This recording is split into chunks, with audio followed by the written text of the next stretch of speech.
Burdi police station अंतर्गत जे शिक्षण विस्तार अधिकारी झेडपीचे आहेत त्यांच्या चौकशीअंती जे काय स्कूलमध्ये जे RTI अंतर्गत ॲडमिशन होतात त्याच्या अनुषंगाने काही पालकांनी जातीचे दाखले हे खोटे बनावट तयार करून त्याच्या अनुषंगाने ॲडमिशन मिळवलेले होते।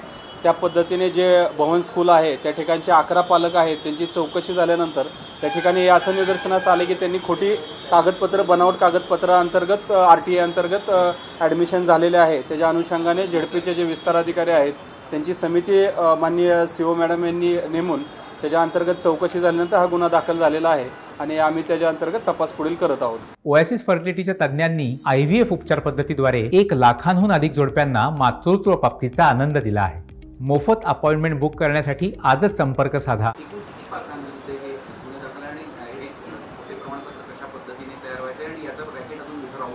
प्रायमरी याच्यामध्ये तर सध्या बर्डी पोलीस स्टेशन अंतर्गत जो गुन्हा दाखल झालेला आहे त्याच्यामध्ये 17 लोकांविरुद्ध गुन्हा दाखल झालेला आहे।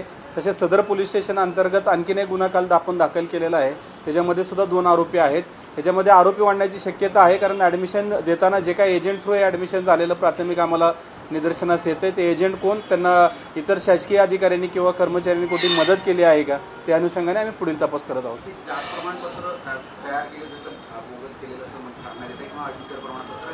व्यवस्थितरित्या हे संपूर्ण रॅकेट तयार करण्याकरता पूर्ण गँग होती का, कशा पद्धतीने त्यांची पूर्ण मोडस ऑपरेंडी होती त्याच्या अनुषंगाने आम्ही ज्या ठिकाणी पालक आहे ज्या पालकांविरुद्ध गुन्हा दाखल झालेला आहे आम्ही त्यांना चौकशीला बोलू, त्यांचा त्यामध्ये रोल दिसत असेल किंवा त्यांना कुणीतरी कुठेतरी आमिष दाखवून कुणाच्या मार्फतीने हे करण्यात आलं, कुठे हे कागदपत्र बनवण्यात आले त्याच्या अनुषंगाने आम्ही माहिती घेत आहोत आणि निश्चितच याच्यामध्ये आरोपी वाढतील आणि आणखीन पालकसुद्धा आणि इतर स्कूल किंवा यांनासुद्धा आम्हाला विनंती आहे की जे RTI अंतर्गत जे ॲडमिशन झालेले असतील तर स्वतः स्कूलच्या ॲडमिनिस्ट्रेटिव्ह विभागाने सुद्धा ते पडताळली पाहिजेत आणि तशी काही शंका कुशंका वाटली त्यांनी पोलिसांकडे किंवा एज्युकेशन डिपार्टमेंटकडे त्यांनी तक्रार करावी। पण आता एका शाळेचं नाव घेतलेलं आहे, अजून काही शाळांमध्ये सुद्धा अशा पद्धतीने कोणत्या शाळा आहेत?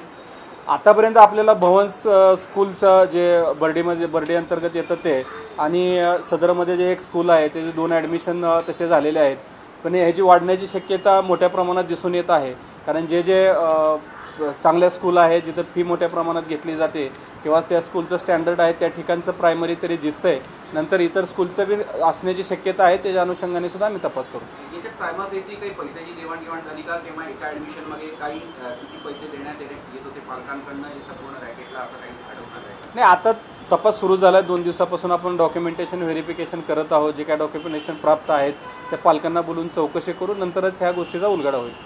प्रशासकीय स्तरावर काही लोक इन्व्हॉल्व असण्याची शक्यता आहे का? ज्या पद्धतीने डुप्लिकेट सर्टिफिकेट तयार करण्यात आले तर त्यामध्ये कोणाचा सहभाग वाटतो? आतापर्यंत जे प्रायमरी चौकशी झाली असं त्याच्यामध्ये कुणा हे आढळून आलेलं नाही आहे पण जे त्यांचे एज्युकेशन डिपार्टमेंटने केलेली इन्क्वायरी आहे परंतु पोलीस विभाग आपण त्याच्यामध्ये खोलात जाऊ। निश्चितच काही ना काही याच्यामध्ये कुठंतरी प्रशासकीय विभागामध्ये किंवा प्रशासनाला धरूनच हे केलेलं असावं किंवा अशा गोष्टी ज्यावेळेस होतात पूर्वीच्या अनुभवानुसार हेच आहे की याच्यामध्ये इन्व्हॉल्वमेंट नक्कीच असते।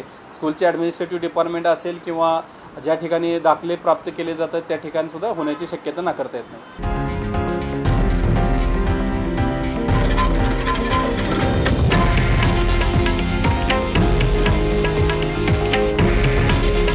हे आहे देशातील नंबर 1 न्यूज नेटवर्क आणि आपण पाहत आहात TV9 मराठी।